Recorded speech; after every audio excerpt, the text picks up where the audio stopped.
Assalamualaikum warahmatullahi wabarakatuh. Kembali lagi di Kakek Channel Bengkel Kampung. Pagi ini kita akan mengerjakan motor CBR 150R yang mengalami mati total. Jadi motor ini awalnya dari Jakarta. Ini motor Jakarta yang punya orang sini. Kemudian di Jakarta sempat ganti akinya baru ganti. Kemudian sampai rumah coba di start tidak mau hidup. Jadi karena tidak mau hidup maka didorong, karena tidak ada engkolnya ya. Setelah didorong akhirnya motor mau hidup, kemudian dihidupkan, dipanaskan sekian lama sambil digas-gas, tapi tiba-tiba motornya malah mati. Dan matinya itu mati total, sampai speedometernya pun tidak mau menyala. Jadi kontak on seperti ini tidak mau menyala. Jadi akinya baru, tapi sampai rumah dia ngedrop, kemudian dihidupkan dengan cara didorong. Jadi satu naik, satu mendorong, hidup. Kemudian dibiarkan panas, tetapi tidak mau mengisi. Jadi kecurigaan saya itu pengisiannya. Yuk kita buka saja seperti apa.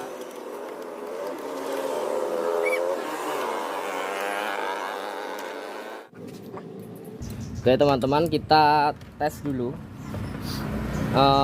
akinya seberapa, karena ini memang terlihat baru ya. Barunya berapa lama nggak tahu, katanya baru. Kita lihat tidak bergerak sama sekali, tidak bergerak sama sekali sedikit pun. Oke, kita sambil cek sambil dicas. Tapi saya lihat di sini kok ada seperti ini. Sebentar, ini apa ini teman-teman? Lihat ini, ada lagi. Nah ini relay utama ya, relay kaki 4. Ini ada 2. Apakah lepas? Sepertinya tidak, soalnya relaynya itu di bawah sini ya. Biasanya relaynya itu ada di bawah sini, di sebelah sini lah pokoknya.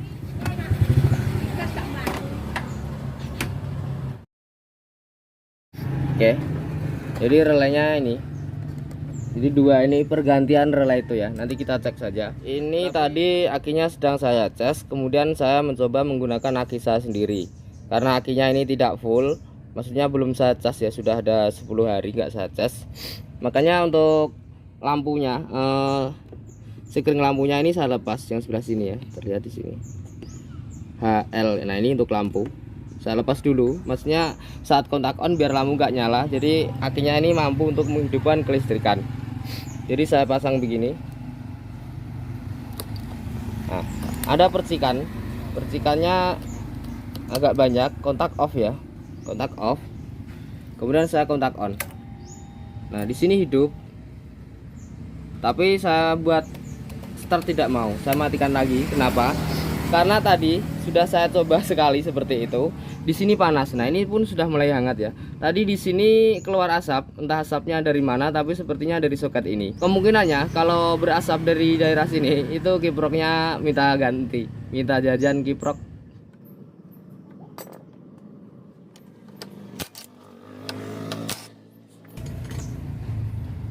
Nah, ternyata malah bukan dari soket seperti ini, teman-teman bisa lihat.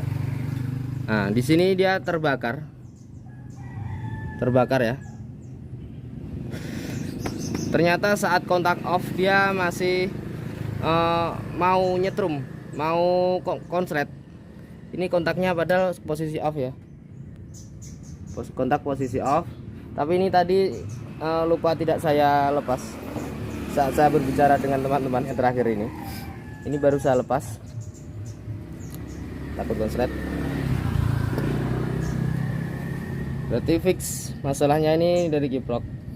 Jadi langkah awal kita harus ganti kiproknya dulu, tapi saya tidak ada.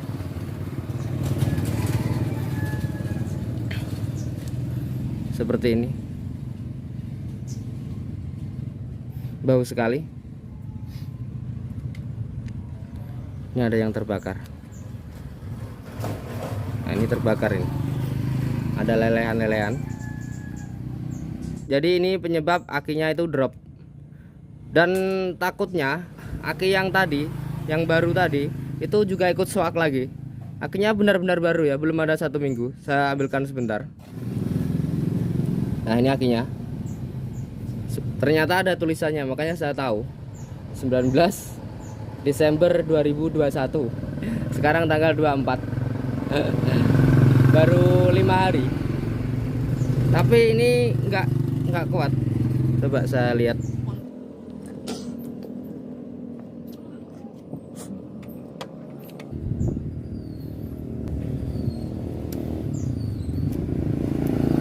Nah, pertama tadi sampai di sini.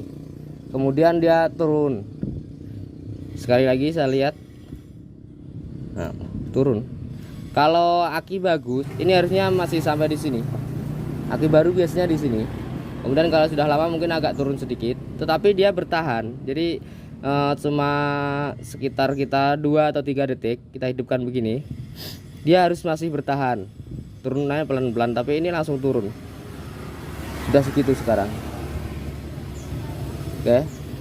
Padahal ini sudah saya cas sekitar hampir 1 jaman. Jadi akinya pun mungkin selnya terbakar di dalam. Itu efek konslet dari kiproknya ini. Nah, di sini teman-teman juga lihat terbakar. Bau. Oke. Ini sekarang kiproknya sudah ada, dibelikan oleh yang punya. Biar dia beli sendiri. Ini K15. Kiprok ini sebenarnya untuk CB yang lama maupun CBR maupun di Verza itu sama ya, bisa ditukar-tukar. Original ini belinya di dealer. Kita lihat. Nah, harganya segitu, teman-teman bisa lihat sendiri. Oke, kita pasang dulu.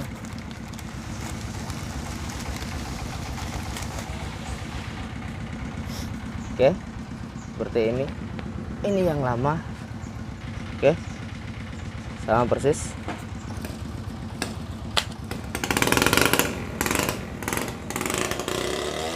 Nah, yang perlu dipahami oleh teman-teman, secara garis besar, kerusakan kiprok itu bermacam-macam. Ada 3 ya. Yang pertama, dia tidak mengisi atau mengisi kurang dari seharusnya. Jadi di bawah 13 biasanya, di bawah 12 kadang-kadang, atau pokoknya di bawah voltase yang seharusnya bisa mengisi aki. Yang kedua, over voltage, itu pengisiannya berlebih. Jadi pengisiannya mungkin bisa sampai 17, 18, 20 dan seterusnya. Kadang-kadang bisa sesuai dengan putaran mesin, bisa sampai 25 atau lebih begitu. Itu yang over voltage. Kemudian yang ketiga, dia bocor arus. Jadi yang bocor arus ini terkadang masih bisa mengisi. Pengisiannya bisa, tetapi dipakai atau tidak, dia ada konsleting dengan massa, maka aki itu bisa habis dengan sendirinya meskipun sedang tidak digunakan, seperti itu. Nah, ini kembali saya gunakan aki saya cas ulang, sudah lumayan ada isinya. Untuk aki ini sudah tidak mau dicas. Yang jelas akinya minta ganti, Pak. Aki toh. Kiproknya sudah diganti. Tinggal akinya. Diganti koin. Ganti susah. Oke, sekarang kiproknya sudah saya pasang, belum saya baut ya. Nah, kita lihat kebocoran arus yang terjadi. Apakah ada kebocoran arus? Nah, cara untuk melihatnya seperti ini.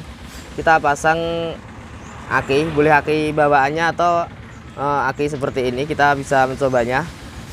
Salah satu kita pasang ke terminal, ini negatif. Kemudian untuk positifnya kita menggunakan avometer. Kita ke skala ampere ya. Kita ke skala ampere. Kalau ada 10 atau 15 ampere. Nah, ini positifnya ke arah aki. Positif ke arah aki. Terus masanya kita ke arah motor. Oke, kita lihat apakah ada pergerakan di sini. Untuk motor injeksi itu biasanya adalah 0,00 atau 0,01, 0,02 itu wajar. Tetapi di atas dari situ biasanya sudah terjadi kebocoran arus. Bisa dari kiprok, bisa dari ada yang konslet-konslet atau yang lain juga. Berarti ada kebocoran begitu. Ingat, ini saat kontak off. Untuk motor yang tidak injeksi biasanya 0,00. Kalau injeksi ada yang 0, ada yang 0,1. saya pegang seperti ini. Nah, ini sudah tersambung seperti ini. Coba saya lepas. Seperti ini. Ini 0,00 ya. Kontak off. Setelah saya hidupkan kontak on. Nah, itu full pump bekerja. Kemudian indikator-indikator bekerja. Sebagian sensor ada yang diaktifkan. 0,87. Kita matikan. Nah, 0,00. Berarti itu kiprok aman. Nah, kalau tadi seumpama kita tes dengan seperti ini, itu bisa berapa ampere, banyak sekali. Karena sudah terjadi konslet di dalam sini. Bisa dipahami ya? Oke, kita coba hidupkan saja motornya. Apakah mau hidup dengan aki ini? Kalau aki yang itu tadi memang minta ganti. Kita coba dulu. Yang penting hidup dulu.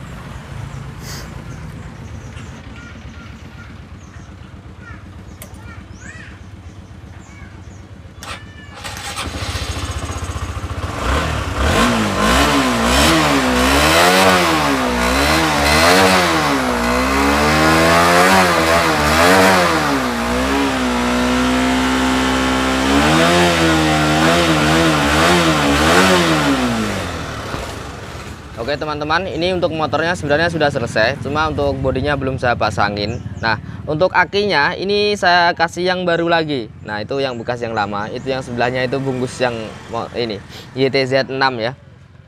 Karena biar bagaimanapun saya cas sampai 2 kali nggak mau dia penuh. Nah, sekarang kita lihat biar teman-teman bisa membedakan untuk aki yang bagus dan aki yang tidak bagus. Ini mohon maaf saya kerja sendiri. Nah, saya pasang langsung di sini. Pakai tester murah meriah, cuma dia sangat efektif. Nah, saya coba ya. Nah, itu udah mentok. Nah, bisa mentok di hijau. Ini tadi sebenarnya pertama bisa sampai di putih, itu udah full sekali. Nah, kalau yang itu tadi sampai di sini, saya ulangi lagi ke sini bahkan sambil turun begitu. Nah, ini bisa standby di sini. Nah, di full. Oke. Nah, jangan lama-lama, kalau terlalu lama bahaya. 3 detikan. Nah, untuk ampernya itu segitu. Jadi dia sudah normal, dayanya masih bagus. Kemudian tegangannya, kita coba lihat tegangannya. Sebenarnya saya pasang MST juga, kita lihat nanti.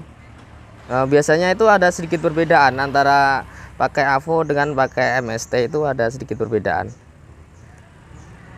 Nah, di sini ada 13,04 segitu ya.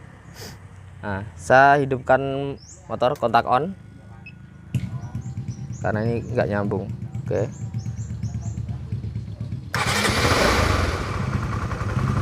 Nah, setelah mesin hidup dia berangsur naik sampai di 14.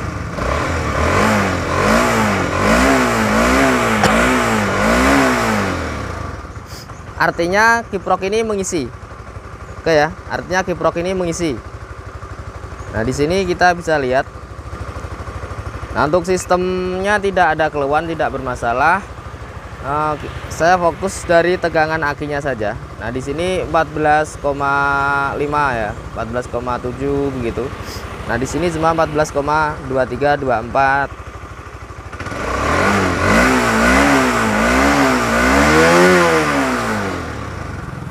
Oke ya, meskipun berbeda, tetapi untuk angka segitu dua-duanya itu masih normal, masih standar, jadi tidak ada masalah.